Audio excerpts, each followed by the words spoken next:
Evening అండి. రఫీ గారు, ఏం జరుగుతోంది? మొత్తం గతంలో ఏదైతే బుడమేరు పొంగినప్పుడు వరదలు వచ్చాయో ఈసారి కూడా అదే పరిస్థితి ఉందంటున్నారు వైసీపీ నాయకులు. మునిగిపోయే ప్లేస్లో రాజధాని నిర్మాణం అంటున్నారు. వేల కోట్ల రూపాయలు అప్పులు చేసి అక్కడ నిర్మిస్తున్నారు. మోకాల్లోతు వరద నీరు నిండిపోయింది. ఐకానిక్ టవర్స్ నిండిపోయాయి, కూలిపోతున్నాయి. ఈ విధమైన ప్రచారాలు అన్నీ జరుగుతున్నాయి. రాజకీయ నాయకులు స్వయంగా మాట్లాడుతున్నారు. మేడం గారు నమస్కారం. మీకు అలాగే ప్యానల్ ఉన్నటువంటి మిత్రులకు కూడా నమస్కారం. మేడం గారు, మీ ఐ న్యూస్ ప్రతినిధి విజయవాడలో ఉన్నాడు కదా? మేడం గారు వినపడుతుందా? చెప్పండి. హలో, ప్రతినిధి విజయవాడలో ఉన్నాడు కదా? ఉన్నాడా? ఉన్నారు, చెప్పండి. మరి వాళ్ళు రాజధాని అమరావతి అన్ని మునిగిపోతే అవన్నీ కూడా విజువల్స్ తీసి మీకు రిపోర్టింగ్ పంపించుండాలిగా. పంపించాడా? మీరు చెప్పండి. అడుగుతున్నాను మేడం, మీరు చెప్పండి. అడుగుతున్నా లేదు, పాయింట్కి వస్తా. మీ ఐ న్యూస్ ప్రతినిధి ఒక రాజధాని ప్రతిష్టాకరణ రాజధాని అంతా మునిగిపోతే, హైకోర్టు మునిగిపోతే, సెక్రటరియట్ మునిగిపోతే, అక్కడ ఉండేటువంటి ఆ ఊర్లన్నీ మునిగిపోతే ఆ విజువల్స్ అన్ని తీసి మీకు రిపోర్టింగ్ రాష్ట్ర వ్యాప్తంగా చూపించడానికి పంపించి ఉండాలి. మాకు వచ్చిన వీడియోస్, మాకు వచ్చిన విజువల్స్ అన్ని అడిగి పక్కన ప్లే చేస్తూనే చూడొచ్చు రఫీ గారు. అంటే హైకోర్టు మునిగిపోయిందా, సెక్రటరియట్ మునిగిపోయిందని కూడా చెప్పాడా మేడం? రఫీ గారు, ఏదైతే విజువల్స్ వచ్చాయో ఆ విజువల్స్ క్లియర్ గా మేము చూపిస్తున్నాము. నేను అదే క్లియర్ గా చెప్పాను. మునిగిపోయాయి, ఐకానిక్ టవర్స్ మునిగిపోయాయి, అమరావతి మునిగిపోయిందని చెప్పి వైసీపీ నాయకులు మాట్లాడుతున్నారు. డిప్యూటీ సీఎం పట్టించుకోవట్లేదని కామెంట్స్ కూడా చేస్తున్నారు. హోమ్ మినిస్టర్ రెస్పాండ్ అయ్యారు. ఈ విధమైన రాజకీయాలు చేస్తే గనక మేము కూడా అడ్డుకట్ట వేయాల్సిన పరిస్థితి వస్తుంది అనేది మాట్లాడుతున్నాం.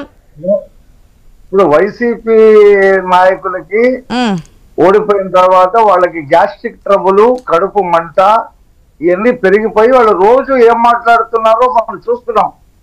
రప్ప రప్ప నరుకుతాం, కొరుకుతాం, చంపుతామని కూడా మాట్లాడుతున్నారు కదా.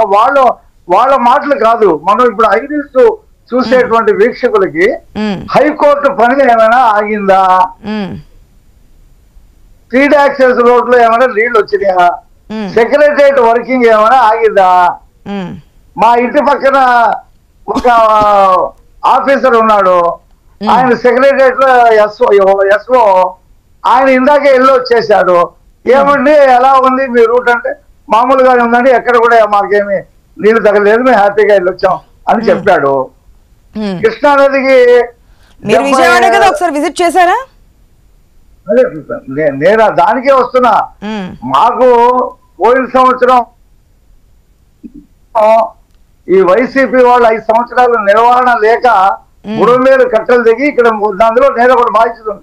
ఇప్పుడు బుడమేరు కూడా తగ్గిందని చెప్తున్నారు వైసీపీ వాళ్ళు. మేము బాగానే ఉన్నాం, బుడమేరు కూడా తెగిపోయింది అంటున్నారు. కృష్ణా బ్యారేజ్ మీద, ప్రకాశం బ్యారేజ్ లో గేట్లన్నీ ఆగిపోయినాయి, లెగట్లేదు, ఇక వాటర్ అంతా విజయవాడలోకి వచ్చేస్తుందని చెప్తున్నారు.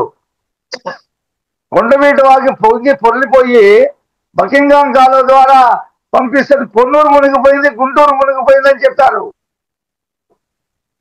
మరి ఏం చేద్దాం? మరి మనం ఇప్పుడు హైదరాబాద్ మునిగిపోయింది, అక్కడ రాజధాని వద్దా? బొంబాయి మునిగిపోయిందని వాళ్ళ రెడ్ అలర్ట్ ఇచ్చారు, ఫోటోలు కూడా చూసాము. ఇప్పుడు బొంబాయి వాణిజ్య రాజధాని వద్దా?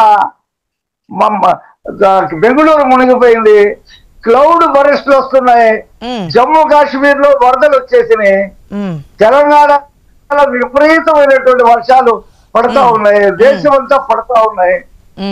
మొన్న చూసాక ఉత్తరాఖండ్ లో వరదలు వచ్చి ఒక ఊర్లే కొట్టుకుపోయినాయి. మరి ఉత్తరాఖండ్ లో కూడా రాజధాని ఉంది. మరి వీళ్ళ గ్యాస్ట్రిక్ ట్రబుల్ కి ఏంటి మందు నాకు అర్థం కాదు. ఇప్పుడు పోయినసారి చంద్రబాబు నాయుడు గారి ఇల్లు మనకి పోయిందట, 3 పడవలు తీసుకొచ్చి కరకట్ట మీద గేట్లు పగలగొడటానికి ప్రయత్నం చేశారు. వైసీపీ నాయకుల కామెంట్స్ కి అర్థం, చంద్రబాబు పరమార్థం ఏంటో కూడా తెలుసుకుందాం. దానికి